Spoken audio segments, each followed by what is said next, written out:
Howdy, and welcome to Wise About Texas, the Texas History Podcast. I'm your host, Ken Wise. Thank you. Thank you for tuning in today. Thank you for listening to this podcast. This particular episode is being released in late May 2020, and we are reopening Texas after the 2020 coronavirus pandemic. That's great news for everybody. Everybody's eager to get out and about, taking the appropriate precautions, of course, and I want everyone listening to this podcast to be safe and healthy. So if you're in the risky categories for COVID-19, make sure that you take all the precautions that you feel you need to take. During this pandemic and the attendant quarantine activities, etc., I did a series of episodes where I interviewed the site managers of various sites associated with the Texas Revolution, and the feedback I got from around the state was just incredible, and some from outside the state.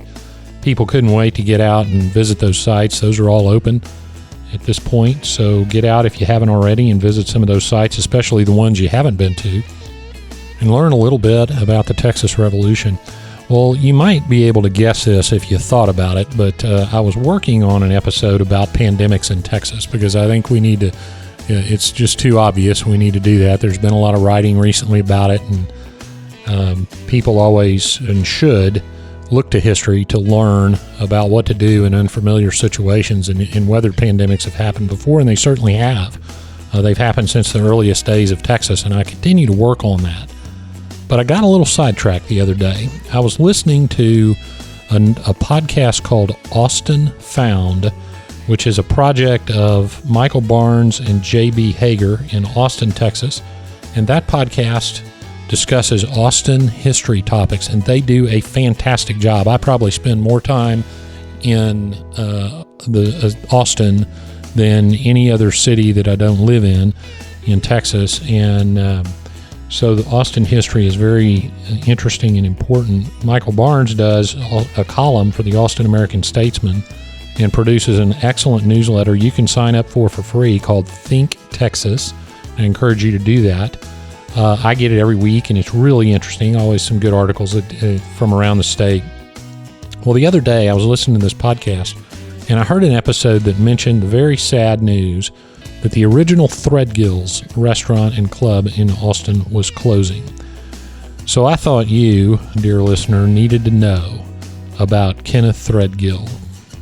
Now, the reason that he was so important, the Austin music scene, if you'll go back a little bit, about 50 years, and Austin became known as the live music capital in Texas, certainly. They will tell you the world. And it became known as the birthplace of what we have called through the years redneck rock or progressive country or outlaw country, etc., etc. And some of the famous stories about Willie's picnics, the Dripping Springs reunion.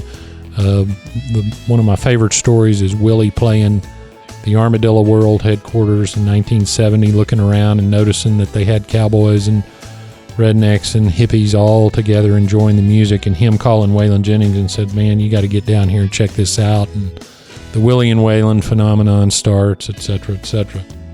That's all true. And you had the rise of Jerry Jeff Walker, we all love.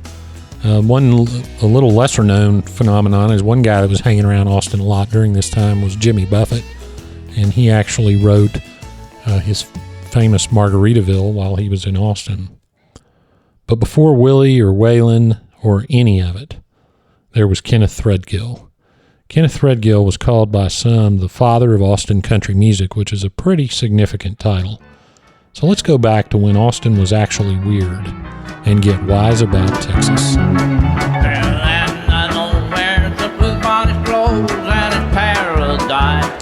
His actual name was John Kenneth Threadgill, but he went by his middle name Kenneth, a great name, by the way, for obvious reasons.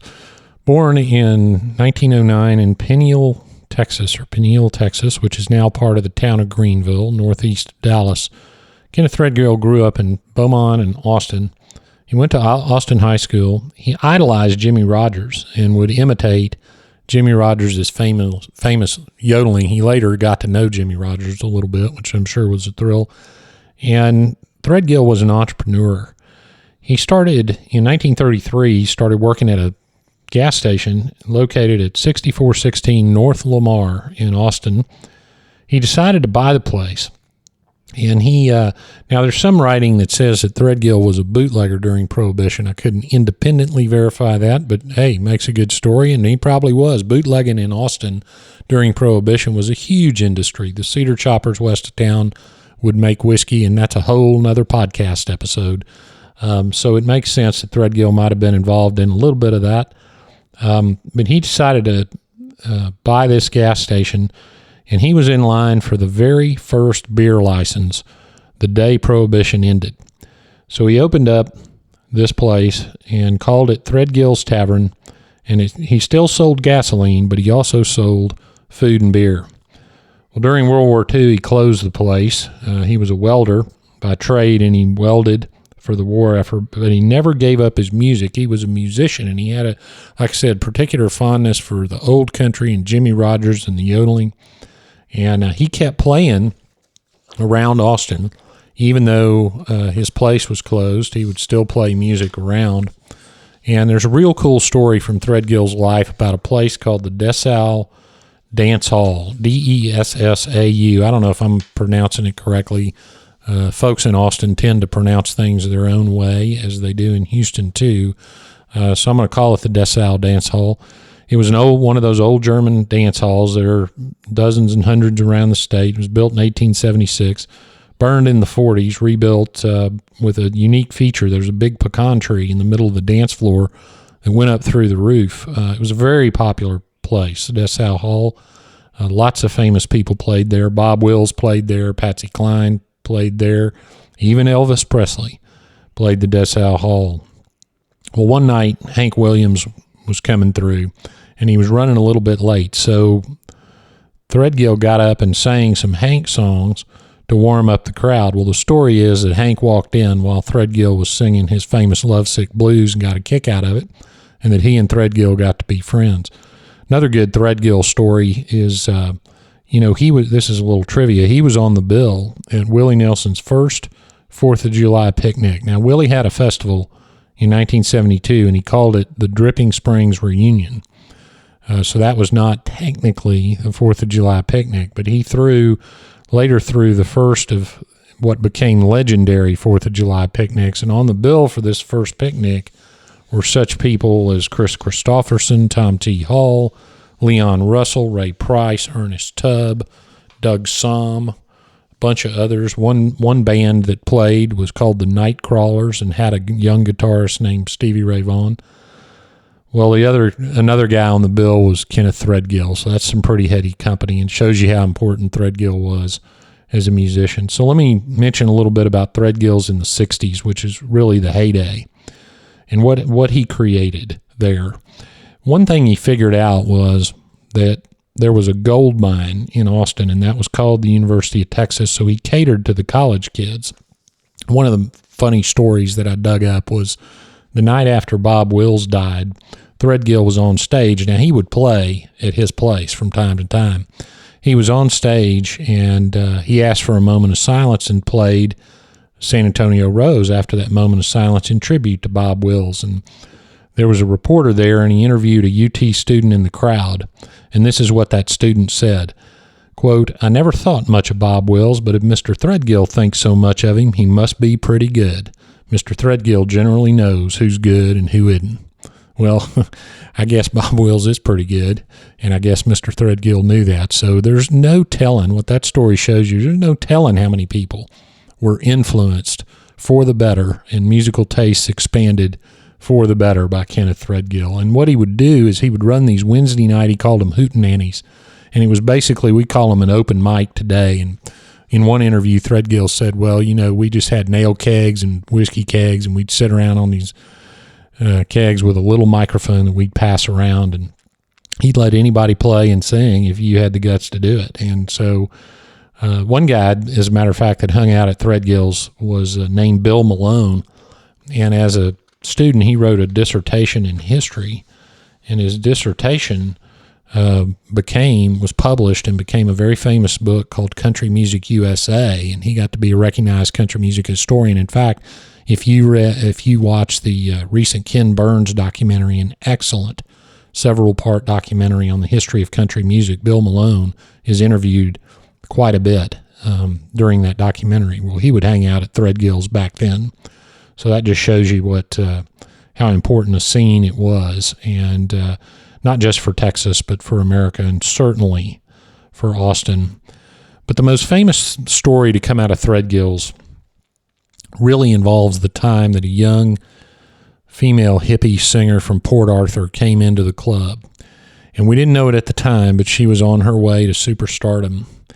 And Threadgill and his band would usually play on the weekends. His band, by the way, was originally called the Hootenanny Hoots, which I just think is wonderful. But on Wednesday, as I mentioned, he had those hootenannies, those open mics, and you had a really mixed crowd for those things. You had those UT students, but you had hippies, and I'm talking about real hippies. You had the cedar choppers from west of Austin. You had the working stiffs. You had whomever liked good country music.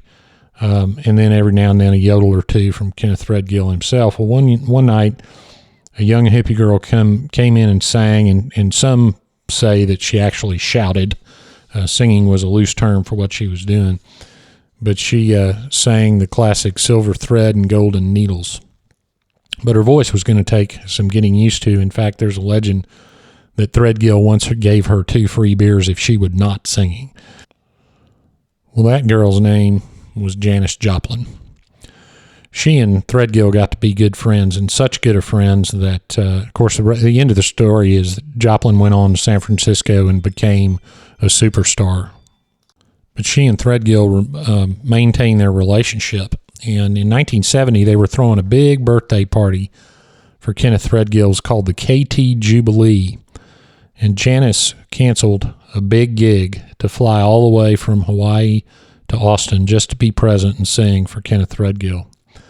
Unfortunately, in 1970, just a few months after the KT Jubilee, Janis Joplin would be dead. But Threadgill always remembered her. He carried a picture of a young Janis Joplin in his wallet till the day he died. It's a picture that she didn't really look anything like the popular, how we remember Janis with her big glasses and long hair. She was holding a Lone Star leaning up against an old pickup. It's a great picture. Threadgill always had a lot of affection for her, and Janis Joplin always credited Kenneth Threadgill with giving her start. Now, that was 1970. Willie was just about to hit the stage at the Armadillo World headquarters, which, of course, everybody points to as bringing rednecks and hippies together, and it certainly did that. But Kenneth Threadgill really kind of had already done it, and I'm not taking anything away from Armadillo World headquarters in that scene. That was an incredibly important scene, but I'm just pointing out that Threadgill was instrumental in uniting those two different crowds. In fact, later in his life, Threadgill grew his hair long. His hair was white, but he grew it long like LBJ did after he left the presidency. He even had a mix of people, old fiddlers and young hippies in his band. His band, by the way, was named the Velvet Cow Pasture. Of course, if you're of a certain age, you'll remember a band back then called the Velvet Underground, but the Velvet Cow Pasture. Somebody asked Threadgill once how he came up with that. He said, well, I can't think of anything smoother than velvet or anything more country than a cow pasture. So that was the Velvet Cow Pasture. Threadgill closed Threadgill's in 1974. The city of Austin wanted him to make some modifications and remodel to the building, but it was going to be too expensive. Now, he eventually relented and saved the building, saved it from being torn down by doing some work, but he never opened it back up. But it was too iconic to not get opened back up. So the owner of Armadillo World headquarters, another critical player in the Austin music scene, and if he listens to this and hears this, I hope he'll reach out and maybe we can get another podcast going. Eddie Wilson. Eddie Wilson bought Threadgill's in 1981, and he opened it. He opened it as a restaurant, and it was a good restaurant, as a matter of fact. He opened a second location of Threadgill's in the southern part of Austin in 1996. There was a reporter from the LA Times that called Threadgill's Austin's first Austin-themed restaurant, which I think is a great quote.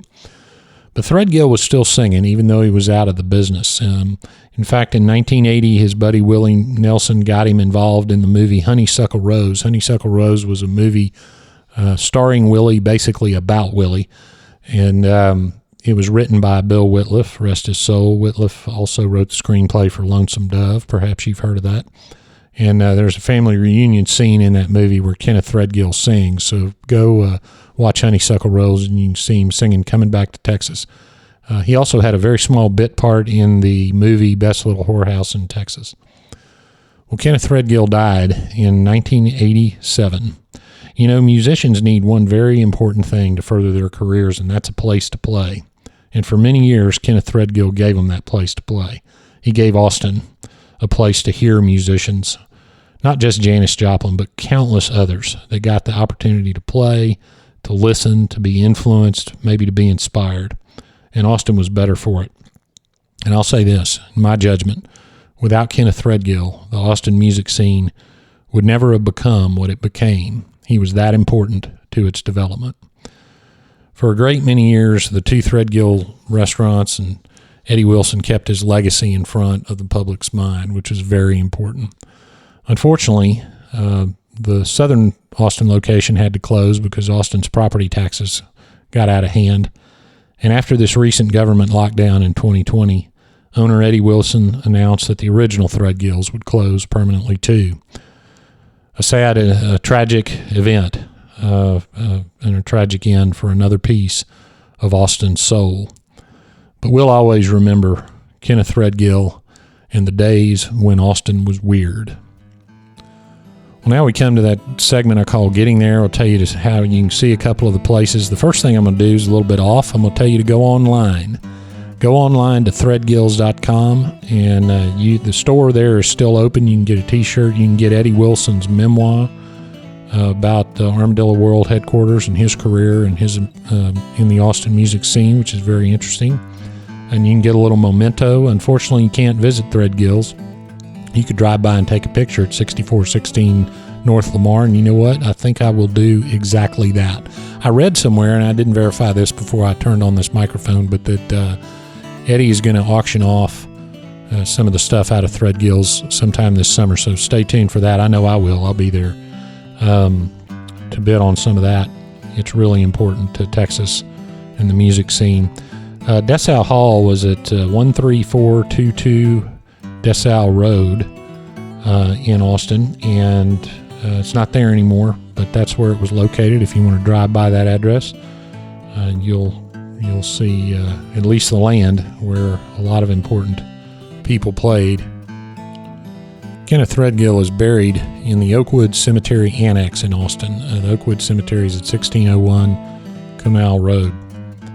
I'm going to do something a little bit unusual during this segment also. I'm going to tell you about a couple of books. I don't often do this because I want you all to go find books that interest you on these topics. Now, privately, if you email me at host@wiseabouttexas.com, I'm happy to share reading suggestions on a variety of topics. I do that at least once a week with a listener, so feel free to email me. But I'm going to go ahead and tell you about a couple of books that you need to read. I mentioned Eddie Wilson's memoir about Armadillo. It's called Armadillo World Headquarters. And you can get a Kindle version on Amazon, and you can get the hardback version from the Threadgills website. A couple other books. Jan Reed wrote a book called The Improbable Rise of Redneck Rock. It talks about the Austin music scene in the 70s. Lots about Kenneth Threadgill in there, and of course Armadillo World Headquarters and the 4th of July picnics and all that. And another book, a little more recent, by Joe Nick Potosky, well-known Texas writer, is called Austin to ATX, and it's kind of it's the story of how Austin went from what it was to what it is, and I really enjoyed that book because I started going to Austin in the 70s as a little kid, and so I saw some of this. I wasn't as much a part of it then, but now I'm there all the time with government business and judge stuff, and watched it change through the years, and Joe Nick's book is a great sort of survey of how Austin has changed over the years. So check that out too. Well, that'll wrap it up for this episode of Wise About Texas. I'll get that pandemic episode going. Talk about some of that in Texas history. Go find us on Instagram or Twitter at Wise About Texas. Like and share the Wise About Texas Facebook page. Keep your suggestions for topics coming in at host@wiseabouttexas.com. And if you want to support the preservation and promotion of Texas history, you can go to patreon.com/wiseabouttexas and do just that. I hope everybody's doing well, getting ready for the summer. Go out and do something for Texas today. And until next time, God bless Texas, and we'll see you down the road.